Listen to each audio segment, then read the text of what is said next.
meet his people, we must tell him, you know what, he is a murderer, he is a rapist, and he is a butcher man.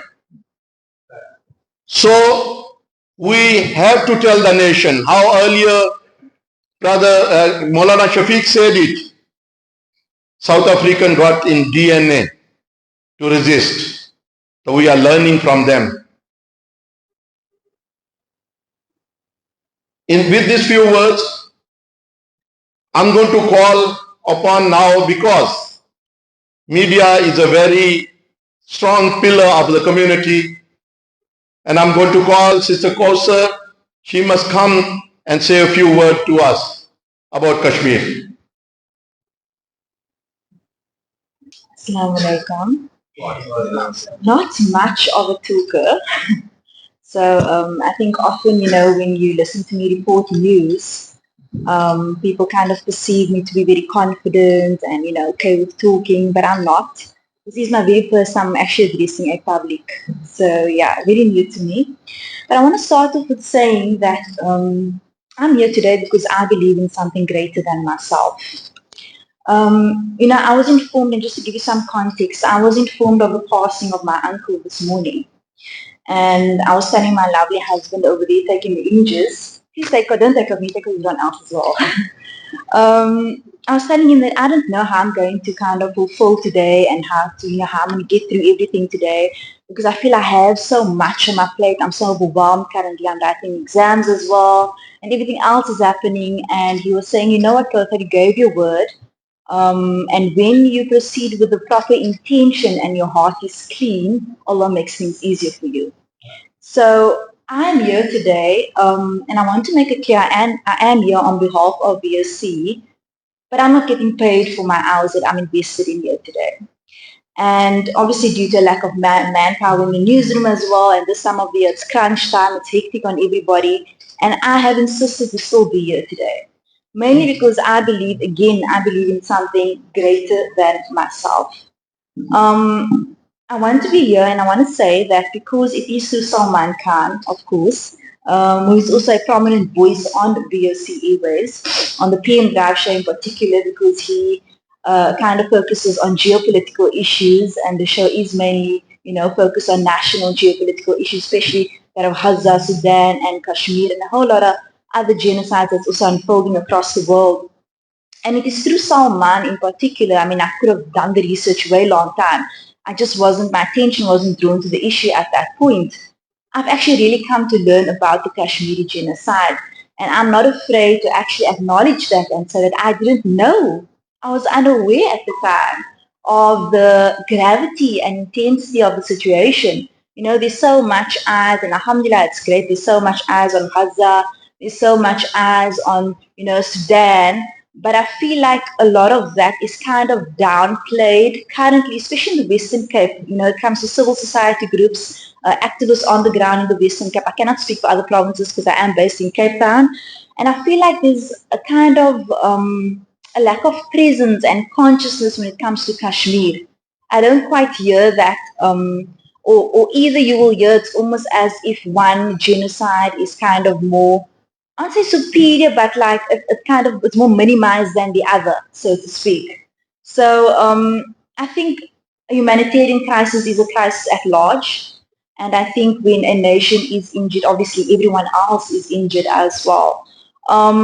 So yes, Gaza is facing a genocide. Yes, Sudan is facing a genocide. And yes, the DRC is facing a genocide. But the voices against oppression in Kashmir has been rather a drop in the ocean based on what I have heard here in Cape Town, in the mother city.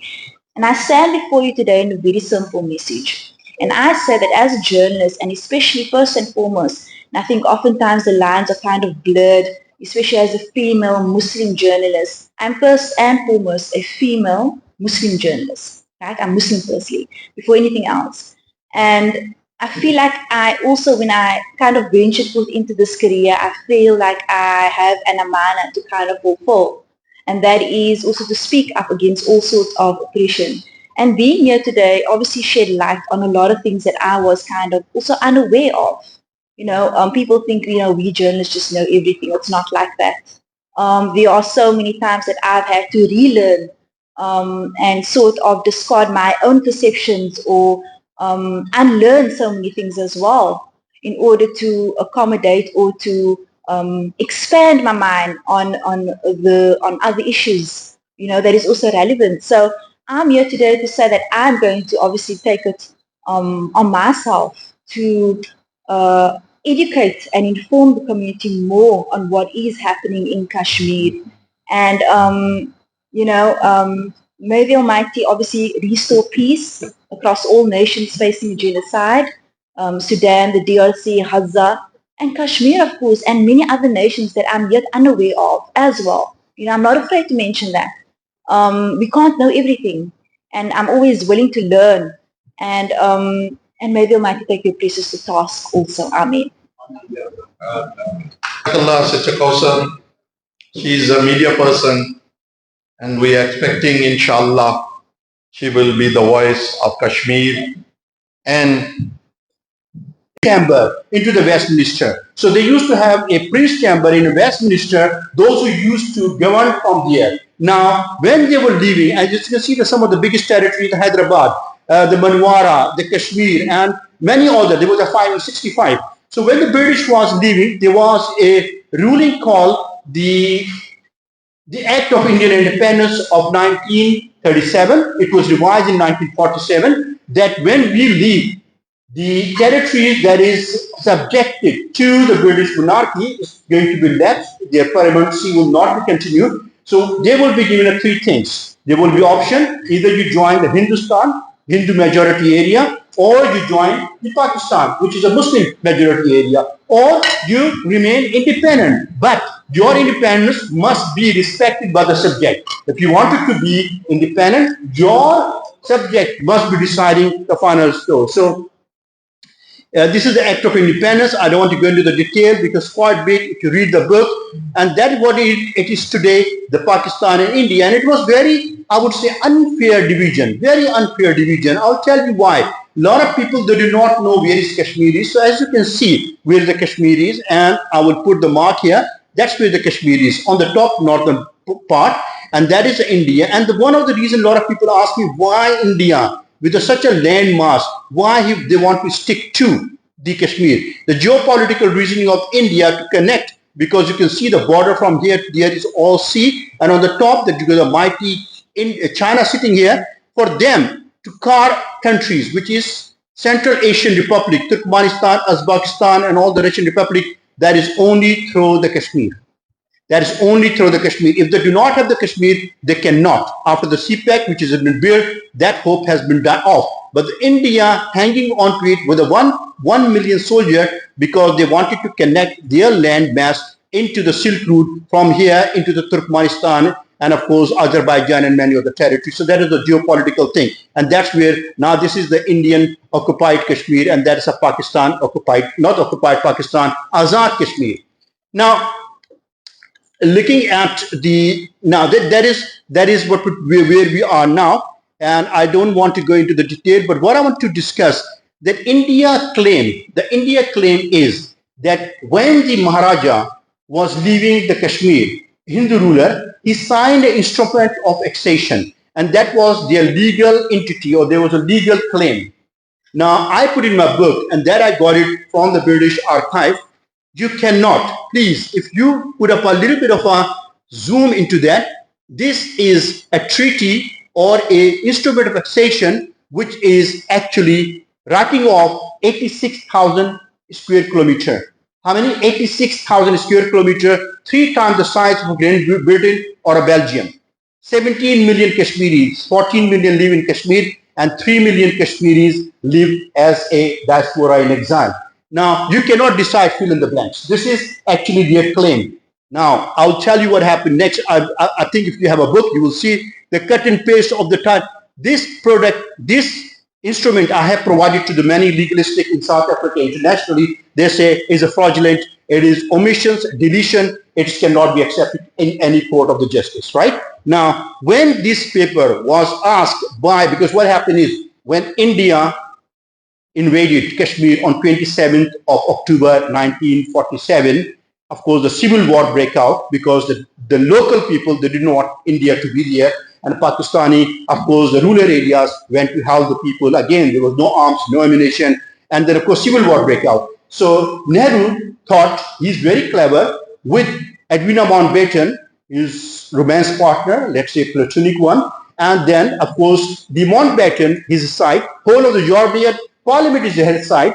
He ran to United Nations. In 1949, he went to complain that Pakistan is creating an insurgency here and they should be put to some sort of punishment and Kashmir should be awarded. He was very hopeful. What happened? As you can see, when the complaint was heard in 1948, on the 14th of February, can you see the drop-down face of Nehru? Because that was the biggest blunder he made as a diplomat. Why? Because that time, after listening, an independent body listened to the complaint from India and Pakistan, and the ruling was, which came out as a resolution, neither the India nor the Pakistan have any rightfulness on the territory of the Kashmir. Kashmir is belong to Kashmiri, and the future of Kashmir must be decided. India was instructed with all the stipulation that India must vacate and remove all the forces and have within 3 months free and fair plebiscite or referendum. India accepted. And that you can see his face was dropped because he was not expecting that result. Now he signed, Jinnah from Pakistan signed that treaty. Until today, India denying that right of self-determination. There is no referendum. And in that wake, up to today, we have over 100,000 people, Kashmiri, have lost their life. 30,000 we have youth, those who have been abducted, we do not know the way about. Mass grave of 7,000 or 8,000 have been found by the Amnesty International as well as the Human Rights Watch, and then many more documentaries and many more evidence. United Nations, after 34 years, issued a 2 full 50 pages report. One was in 2018 after the Burhan Wani dismissed and for Shahadat, and the next one was 2009. There's a 2 inquiries which is standing, and India is not allowing them to go and do the investigation into the independent, or as you say, they were not allowing you to just go. Okay. So there is a definitely an international issue. India cannot abrogate anything. But what happened is in 2019, India unilaterally decided that the resolution is no longer valid, and I'm going to take it over, and they revoked. So what happened is, after signing of the treaty in 1947, they said, this is not going to work. Kashmiri doesn't need any independent state or anything. I'm going to make a change. Amendment, that's called Article 370, where they make an amendment into their own constitution. Under the sub-constitutional amendment is called 370-35A, that no problem, you can still be free, but 3 things we will control. Your army will control the defense, will control the fiscal, and we will control your monetaries. Rest telecommunication, and rest all yours. Your flag, your parliament, your political parties, you have a full right to be autonomous. But in 2019, on the 5th of August, in one night, Modi decided under his election campaign called Project 44, that we're going to be RSS, that we're going to remove that article and we're going to by force incorporate Kashmir. It's no longer a autonomous state, it's going to be our one. Where the United Nations issue another resolution. They say, no, it is an international issue. You cannot work unilaterally. Your move is illegal. So I just wanted to bring to your attention that it is a international dispute. So as you can see, this is the Azad Kashmir. That is the Jammu Kashmir, northern part of Pakistan. And of course, India will not tell you. I'm going to tell you, they lost part of Kashmir. Is called a Sky Chin, which was ceded, which was taken away by the Chinese when they had a war in 1961, 1962. So they lost a big chunk of Ladakh into the Chinese war.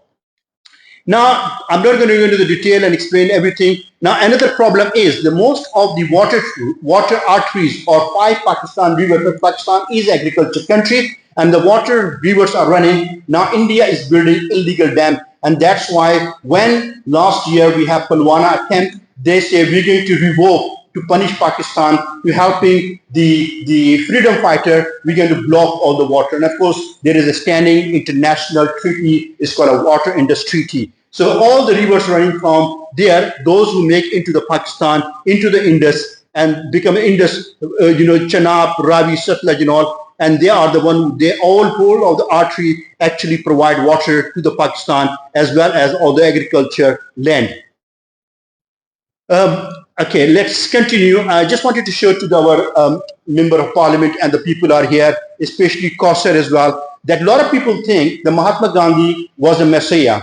India done a lot of actually solidarity to the people of South Africa. That's why they have so much respect and they cannot betray their respect and their allegiance. Now, nobody actually ever acknowledged that Pakistan was the first country to brought the oil embargo in 1963 in United Nations and asking all the world countries to bring the oil embargo onto the state of South Africa. Our cricketer Wazir Muhammad in 1969 was banned to play for national team because he traveled to South Africa. And that is one of the board was in 1960s, it was shows in Pakistan, Karachi, the South African European are not allowed in the park because they wanted to tell you, we in solidarity, you telling our people not to use the white people bus or the park or the beaches, we're going to tell the South Africans none. But this has not been talked about it. This has not been talked about in South Africa, mainstream media, because, oh, Pakistan, did the Pakistan done anything? No, we did not. No, we did.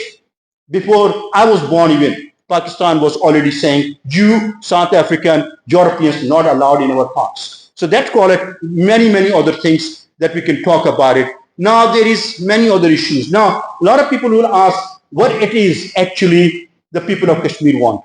The people of Kashmir want the peace. There is no, for the last 78 years, it's a pure martial law. It is a curfew. The people have no right to move. The people have no right for freedom of speech or expression. The kids in the group of 4 cannot walk together. Why? Because they call it as a mob. The women from the COVID time until now, we have a double lockdown. The baby formula for the babies is not allowed. The chronic medicines to the poor and the old people not allowed. Now what's happening is because there is always a curfew which we do not know is happening, people, unfortunately, the older, those people who die, the babies, those who die without a milk formula, they have to bury it into their own houses, in the back of the houses. There is no civil liberties. People cannot go to the mosque. For the last almost 15 years, there is no Eidgah has opened on the Eid day because they fear that there will be revolution will be created. So I think there's many injustices. Why I'm here today with Mia Zakaria, once again, thank you for organizing it, and everybody coming to show the solidarity that we have to extend. If it wasn't good for the people of South Africa, if it wasn't good for people of South Africa to be the part of or under the operation of apartheid, how come we can say it is okay for Modi to continue and then we welcoming him? And we saying, no, we're going to go. As Subrati have said, and parliamentarians have said, Al-Jama has said, many other people have said, we're going to go out in a number in Durban, in Cape Town, in Johannesburg, at the venue, wherever the G20 meeting will take place. We're going to oppose it. We're going to fight it. We're going to tell and we're going to make Modi very unwelcome. We're going to make Modi very unwelcome. This is a land. You cannot come. You are the butcher.